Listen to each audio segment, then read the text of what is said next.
Bem, vamos falar sobre as organelas celulares, as organelas citoplasmáticas, não é? Essas organelas são retículo endoplasmático liso rugoso, os ribossomos, complexo golgiense, os lisossomos, os plastos, cloroplastos encontrados nas células vegetais, mitocôndrias, vacúolos, temos vacúolos encontrados nas células vegetais, centríolos, os peroxissomos e que vamos, diferenciar bem esses peroxissomos dos lisossomos. Estas organelas podem ser encontradas em células animais, com exceção dos cloroplastos e dos vacúolos, que também estaremos estabelecendo diferenças. Bem, esta organela retículo endoplasmático, temos o liso e temos o rugoso, né? E é uma organela constituída formada assim por uma rede de membranas. E o seu formato vai ser bem variável dentro da nossa célula. E estas membranas, elas podem ou não ter a organela ribossomos aderidos à sua membrana. É isso que vai diferenciar o retículo endoplasmático liso do rugoso. Então, quando tem a organela ribossomos aderidos à sua membrana, então eu posso chamar também de retículo endoplasmático granuloso.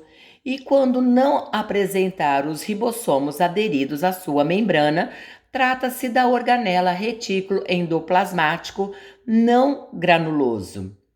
Como nós podemos observar nesta imagem, temos aqui o núcleo celular e aqui a organela. Já podemos observar várias membranas, uma rede de membranas, mas podemos observar que uma membrana se comunica com a outra, olha aí, através de canais.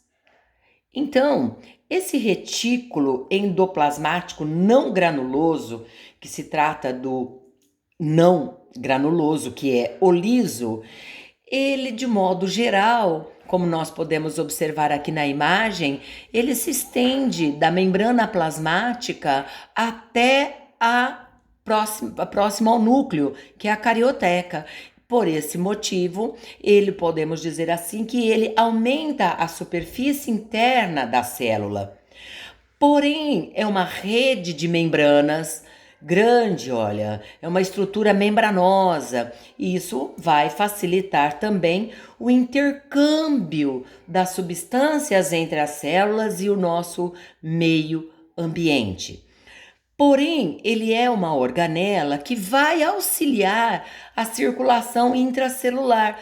Por quê? Porque esta organela, que é formada por uma rede de membranas que se comunicam por canais, à medida que as substâncias se incorporam às células, elas vão através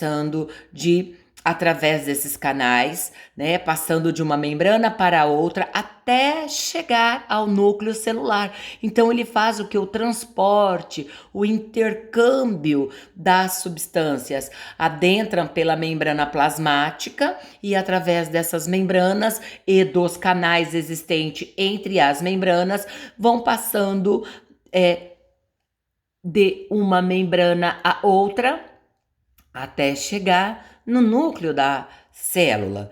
Mas esta organela também ela pode armazenar substâncias. Armazena como?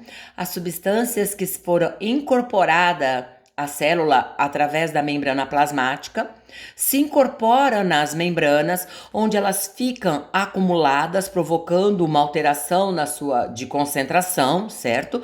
Por exemplo, eu tenho açúcar fora da célula, esse açúcar entra e fica entre essas membranas, então vai mudando a concentração.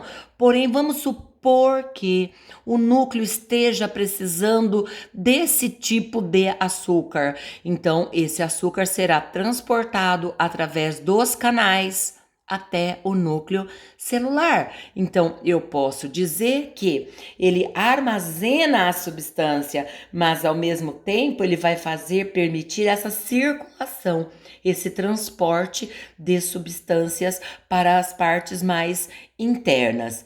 Mas também nós temos que lembrar que as substâncias que adentraram as células, que estão aqui armazenadas e que são posteriormente transportadas, o fato delas ficarem aqui armazenadas vai provocar uma modificação na concentração desse líquido que está ocupando, né, esse espaço intramembranoso.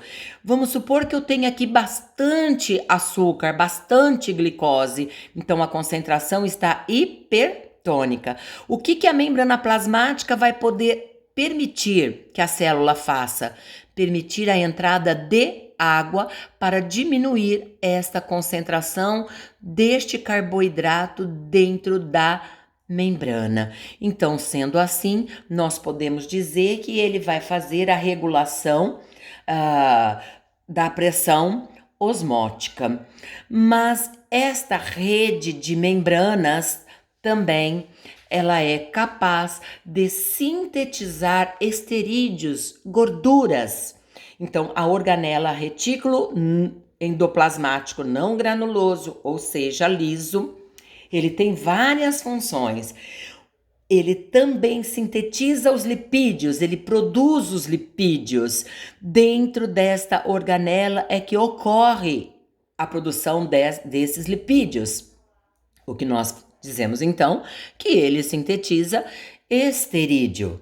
Mas também podemos observar que esta rede de membranas, ela vai fazer uma detoxificação.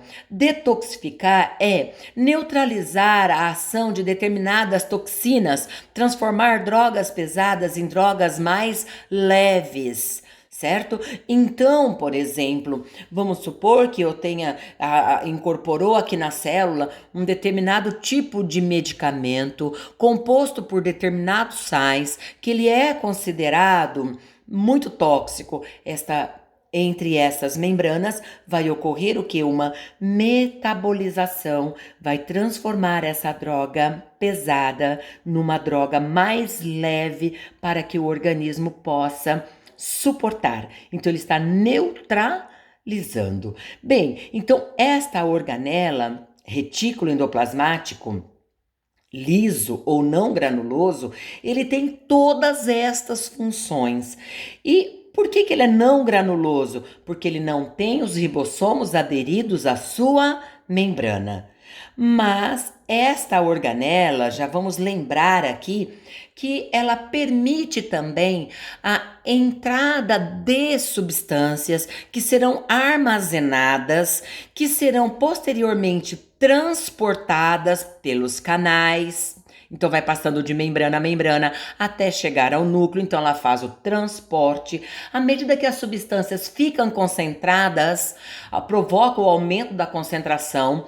E ela, então, vai permitir a entrada de novas substâncias para regular essa pressão osmótica, ao mesmo tempo que ela vai facilitar as reações enzimáticas pela rede de membranas, que é extensa, é uma organela bem membranosa, né? E, inclusive, ela vai fazer uma detoxificação. Todas estas funções são pertencentes ao retículo endoplasmático não granuloso. Mas, então, como nós podemos observar, aqui está o núcleo da célula e aqui eu tenho a organela retículo endoplasmático liso, mas nós podemos encontrar também a organela retículo endoplasmático rugoso. Qual é a diferença entre o liso e o rugoso? É que no rugoso temos a organela ribossomos aderidos à sua membrana. E isso também leva a uma outra diferenciação quanto à função, porque se essa organela dispõe de ribossomo, o ribossomo ele sintetiza a proteína. Logo, esta organela retículo endoplasmático rugoso, ou seja, granular, poderá desempenhar todas as funções do liso que nós acabamos de falar e a exclusiva de síntese proteica. Ela vai sintetizar proteína. Moléculas de aminoácidos entram nas nossas células, se incorporam nesta rede de membranas e os aminoácidos vão dentro dessas membranas, aqui onde ele ficou armazenado, participar da produção das proteínas e que posteriormente serão empacotadas pelo complexo golgiense. Bem, então essa organela retículo endoplasmático granuloso, ele vai desempenhar todas as funções do liso e com exclusividade a síntese proteica. Já a organela ribossomos, ela não é considerada uma organela membranosa. Por que não? Porque esta organela ribossomos, ela é originada pelos nossos nucleolos, não foi originada pela membrana plasmática. Mas esta organela ela é formada por duas subunidades, ó, uma unidade, duas unidades. E então temos aqui já montado a organela ribossomo, que não é uma organela membranosa, mas formada de duas subunidades, certo? Ela é riquíssima em proteína. Na imagem aqui nós temos as duas unidades separadas e aqui as duas subunidades conjugadas. Então eu tenho uma subunidade menor, uma subunidade maior. Qual é a função desta organela? É de fazer a síntese proteica. Porém, eu posso encontrar essa organela livre no citoplasma ou aderidos à membrana do retículo endoplasmático granuloso, ou eu posso encontrar esses ribossomos presos a uma fita do RNA mensageiro, no qual eles vão tratar de fazer o que? A tradução da proteína. Então, quando ele lê a receita codificada de como devem ser organizados os aminoácidos, logo esses ribossomos estruturam a proteína. Então, aqui eu tenho os ribossomos, né, fazendo a leitura da mensagem codificada. E à medida que se junta códon com anticódon, é feita uma tradução e o aminoácido vai ocupar uma posição na proteína. Mas quem vai fazer a decodificação, a leitura dessa mensagem codificada da proteína que está no nosso RNA é o RNA ribossômico, é o nosso ribossomo. Bem, logo estaremos dando continuidade para os nossos vídeos não ficarem muito extensos. Uma pausa.